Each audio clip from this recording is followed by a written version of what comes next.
Have you ever wondered about the impacts of conventional gardening practices on our soil health? Traditional gardening methods, while often yielding impressive crops, can unfortunately lead to soil compaction, loss of soil structure, and depletion of organic matter. They can leave our soil exhausted, eroded, and less able to support healthy plant growth in the long run. But what if there was a different way? A method that nurtures the soil while also producing bountiful crops. Enter the world of no-till gardening. This approach, also known as no-dig gardening or conservation tillage, presents a promising alternative. It emphasizes minimal soil disturbance, focusing instead on preserving and enhancing the soil's natural structure and fertility. So rather than battling against nature, we work with it, fostering a more sustainable, harmonious relationship with our gardens. Let us delve into the origins of no-till gardening and understand its evolution over the years. The roots of no-till gardening can be traced back to mid-20th century agricultural practices. At a time when conventional tillage was causing adverse effects like soil compaction, loss of soil structure, and depletion of organic matter, a new approach was quietly sprouting. This approach, known today as no-till or no-dig gardening, aimed to minimize soil disturbance and erosion, offering a more sustainable way to cultivate the earth. In the heart of this revolution were pioneers like Masanobu Fukuoka in Japan and Ruth Stout in the United States. Fukuoka, an advocate of natural farming, believed in working with nature rather than against it. He developed a revolutionary method of farming that shunned plowing, fertilizers, weeding, and pesticides. His philosophy was simple: let nature do the work. Across the Pacific, Ruth Stout was developing her own approach to no-till gardening. Stout was a firm believer in the power of mulch, advocating for a thick layer of hay to keep the soil covered year-round. This method not only conserved water and suppressed weeds, but also enriched the soil with organic matter, creating a fertile ground for plants to thrive. These pioneers' unorthodox methods challenged the status quo, sparking a new wave of thinking about how we interact with the soil. Their teachings spread slowly at first, then gaining momentum as more and more farmers and gardeners began to see the benefits of minimal soil disturbance and permanent soil cover. In the decades that followed, the concept of no-till gardening gained popularity, moving from the fringes of agricultural practice to the mainstream. Today, it's embraced by a wide range of practitioners, from small-scale home gardeners to large-scale commercial farmers. It's not just a method of gardening. It's a philosophy, a way of harmonizing our actions with the natural rhythms of the earth. From these humble beginnings, no-till gardening has evolved into a widely practiced method today. A method that respects the soil, nurtures it, and in return, reaps the bountiful rewards of healthy, vibrant plants. It's a testament to the power of working with nature, rather than against it. A reminder that sometimes the best way forward is to go back to our roots.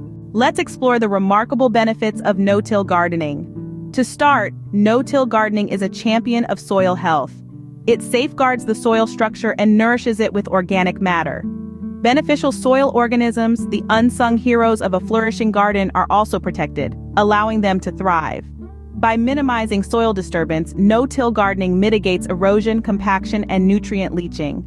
Over time, this results in enhanced soil fertility and better water retention. Think of it as an investment. The more you care for your soil, the more it gives back. Next, we delve into the advantage of weed suppression.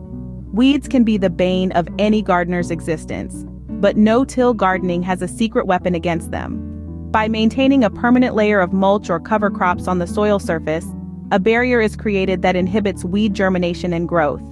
This reduces the need for back-breaking manual weeding and decreases reliance on herbicides, making gardening more efficient and environmentally friendly. Lastly, no-till gardening is a friend to water conservation. By reducing soil moisture evaporation and runoff, it helps conserve this precious resource. The mulch or cover crops used in no-till systems act as a protective layer, shielding the soil from the harsh elements of direct sunlight and wind. This minimizes water loss through evaporation. Add to this the improved soil structure and organic matter content, and you have a soil that is better at absorbing and retaining water, reducing the need for constant irrigation. To sum it up, no-till gardening offers an array of benefits. It enhances soil health, suppresses weeds, and conserves water, all while creating a thriving environment for your plants. It's an approach that not only nurtures your garden, but also respects and preserves the intricate ecosystems within the soil. So how can we harness these benefits in our own gardens? Achieving success with no-till gardening hinges on a few key principles. First and foremost, let's talk about mulching. Applying a thick layer of organic mulch such as straw, leaves, or grass clippings is essential. This layer acts as a blanket for your soil, suppressing weeds, retaining moisture, and regulating soil temperature. Think of it as a comforter for your garden, protecting it from the harsh elements. Next, we move to cover cropping. During the off-season, plant cover crops like clover, vetch, or rye. These unsung heroes protect the soil from erosion, add organic matter, and improve soil structure. They're like the guardians of your garden, ensuring it remains healthy even when it's taking a break. Thirdly, let's not forget about crop rotation. This is the practice of growing different types of crops in the same area in sequential seasons. Different crops have different nutrient requirements and root structures, so rotating crops helps maintain soil fertility and health.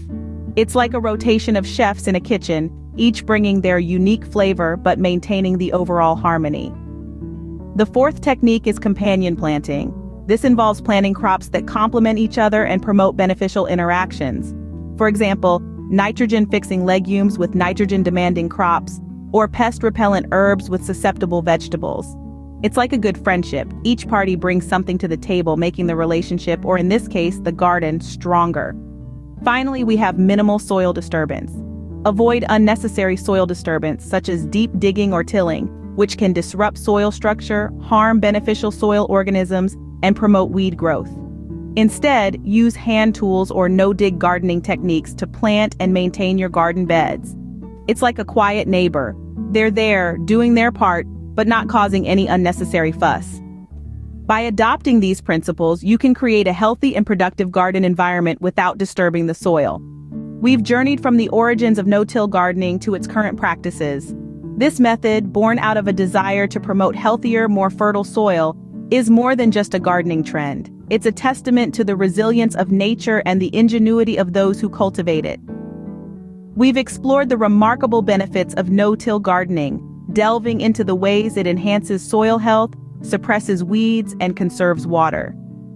By keeping the soil undisturbed, we preserve its structure, its inhabitants, and its nutrients. We've also discussed the techniques that make no-till gardening successful. Mulching, cover cropping, crop rotation, companion planting, and minimal soil disturbance are keys to unlock a thriving, productive garden. But it's more than just techniques and benefits. It's about fostering a deeper connection with our environment, acknowledging the wisdom of nature and working with it rather than against it. Remember, every small step towards no-till gardening is a step towards healthier soil and a more sustainable world.